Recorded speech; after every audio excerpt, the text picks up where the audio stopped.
નમસ્કાર મિત્રો, વિડીયોમાં તમારું સ્વાગત છે। અમદાવાદથી એક ચોંકાવનારી ઘટના સામે આવી છે। અમદાવાદમાં વટ સાવિત્રીના વ્રતના દિવસે ટીવી જોવાની બાબતે ઝઘડો થતાં પત્નીએ પતિને છરીના ઘા ઝીંકીને હત્યા કરી નાખી હતી।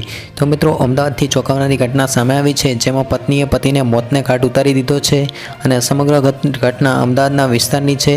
પતિ ટીવી જોતો હતો ત્યારે ચેનલ બંધ થઈ ગઈ હતી, તો તે પત્ની અને બાળકો સાથે જઈ તમે જ ચેનલ બંધ કરી છે એવું કહીને 10 વર્ષના દીકરાને મારવા લાગ્યો અને દીકરાને મારમાંથી છોડાવવા પત્ની વચ્ચે પડી અને પત્નીના હાથમાં નજીકમાં પડેલ છરી આવતા પતિના છાતી પર મારી હતી અને છરી વાગતા જ પતિ જમીન પર ઢળી પડ્યો હતો, જેના બાદ તેને હોસ્પિટલ સારવાર માટે લઈ જવામાં આવ્યો હતો, જ્યાં પતિનું કરુણ મોત નીપજ્યું હતું। તો મિત્રો, આ સમગ્ર મૃત્યુ માટે પત્ની જવાબદાર છે તેવું જાણવા મળ્યું છે। તો મિત્રો, આ ઘટના અંગે તમારું શું કહેવું છે? તો મિત્રો, બસ આજના વિડીયો પૂરતું આટલું જ। જો તમને વિડીયો ગમ્યો હોય તો વિડીયોને લાઇક કરો, શેર કરો અને ગુજરાતની લેટેસ્ટ ખબરો મેળવવા માટે આપણી આ ચેનલને સબસ્ક્રાઈબ કરો।